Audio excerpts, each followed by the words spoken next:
ಪ್ರಿಯ ವೀಕ್ಷಕರೇ, ಈಶ್ವರ ಬೆಳಕು ನ್ಯೂಸ್ ಕನ್ನಡ ಸುದ್ದಿ ವಾಹಿನಿಗೆ ಸಂಪರ್ಕಿಸಿ. ಮೊದಲಿಗೆ ಸಬ್ಸ್ಕ್ರೈಬ್ ಮಾಡಿ, ಶೇರ್ ಮಾಡಿ, ಒಂದು ಲೈಕ್ ನೀಡಿ, ಪಕ್ಕದಲ್ಲಿರುವ ಬೆಲ್ ಐಕಾನ್ ಕ್ಲಿಕ್ ಮಾಡಿ. ನಮಸ್ಕಾರ. ಸಮುದಾಯದ ಏಳಿಗೆಗೆ ಅರುಣ್ ಐಹೊಳೆ ಕರೆ.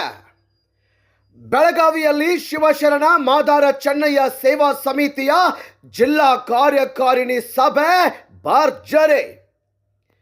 ಸಮುದಾಯದ ಸರ್ವಾಂಗೀಣ ಅಭಿವೃದ್ಧಿ, ಹಕ್ಕುಗಳ ರಕ್ಷಣೆ ಹಾಗೂ ಸಂಘಟನೆಯ ಬಲವರ್ಧನೆಗಾಗಿ ಎಲ್ಲರೂ ಒಂದಾಗಿ ಶ್ರಮಿಸಬೇಕು ಎಂದು ಶ್ರೀ ಶಿವಶರಣ ಮಾದಾರ ಚೆನ್ನಯ್ಯ ಸೇವಾ ಸಮಿತಿಯ ರಾಜ್ಯ ಉಪಾಧ್ಯಕ್ಷರಾದ ಅರುಣ್ ಐಹೊಳೆಯವರು ಕರೆ ನೀಡಿದರು.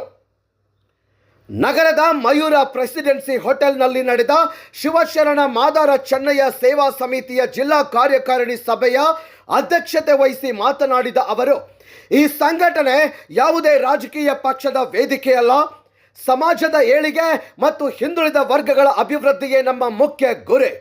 ಇಲ್ಲಿ ಜಾತಿ, ಪಕ್ಷ ಹಾಗೂ ವೈಯಕ್ತಿಕ ಭೇದ ಭಾವಕ್ಕೆ ಯಾವುದೇ ಅವಕಾಶವಿಲ್ಲ ಎಂದು ಸ್ಪಷ್ಟಪಡಿಸಿದರು. ಪರಮ ಪೂಜ್ಯ ಶ್ರೀ ಶ್ರೀ ಶ್ರೀ ಡಾಕ್ಟರ್ ಮಾದಾರ ಚೆನ್ನಯ್ಯ ಸ್ವಾಮೀಜಿಗಳವರ ದಿವ್ಯ ಮಾರ್ಗದರ್ಶನದಲ್ಲಿ ಸಮಿತಿಯು ರಾಜ್ಯಾದ್ಯಂತ ಸಮಾಜಮುಖಿ ಕಾರ್ಯಗಳನ್ನು ಯಶಸ್ವಿಯಾಗಿ ನಡೆಸುತ್ತಿದೆ ಎಂದು ತಿಳಿಸಿದ ಅವರು, ಸರ್ಕಾರದ ಸೌಲಭ್ಯಗಳನ್ನು ತಳಮಟ್ಟದ ಜನರಿಗೆ ತಲುಪಿಸುವಲ್ಲೇ ಪದಾಧಿಕಾರಿಗಳು ನಿಷ್ಠೆಯಿಂದ ಕಾರ್ಯನಿರ್ವಹಿಸಬೇಕು ಎಂದು ಕರೆ ನೀಡಿದರು. ಸಭೆಯಲ್ಲಿ ರಾಜ್ಯ ಮಹಿಳಾ ಅಧ್ಯಕ್ಷೆ ಡಾಕ್ಟರ್ ಹಂಸವೇಣಿ ಮುಖ್ಯ ಅತಿಥಿಗಳಾಗಿ ಭಾಗವಹಿಸಿದರು.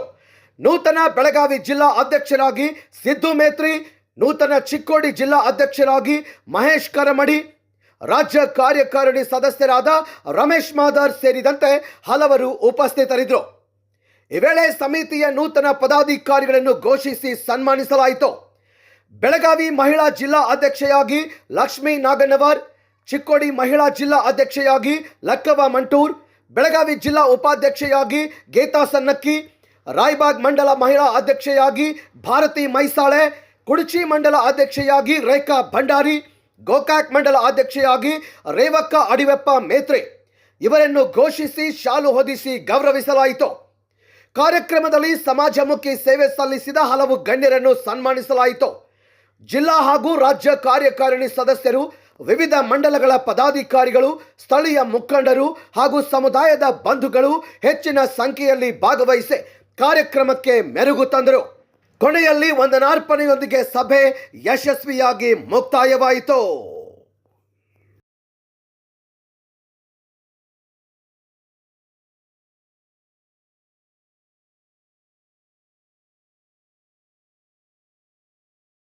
ಇದೊಂದೊಂದು ಲಾಭ ಸಲುವಾಗಿ ಅಲ್ಲ, ಮಠದ ಲಾಭ ಸಲುವಾಗಿ ನೀವು ತಿಳ್ಕೊಳಕ್ ಹೋಗ್ಬೇಡ್ರಿ. ಇದು ಪಕ್ಷಾತೀತವಾಗಿ, ಈ ಮಠಕ್ಕೆ ಜಾತಿ ಭೇದ ಯಾವುದೂ ಇಲ್ಲ, ಪಕ್ಷ ಪಂಗಡ ಯಾವುದೂ ಇಲ್ಲ. ರಮೇಶ್ ಅಣ್ಣ ಹೇಳಿದಾಗ ಯಾವ ಬಿಜೆಪಿ ಪಕ್ಷದವರು ಸಂಬಂಧ ಬರಂಗಿಲ್ಲ, ಕಾಂಗ್ರೆಸ್ ಬರಂಗಿಲ್ಲ, ಜೆಡಿಎಸ್ ಬರಂಗಿಲ್ಲ. ಅಂದ್ರೆ ಇವಾಗ ನಮ್ಮ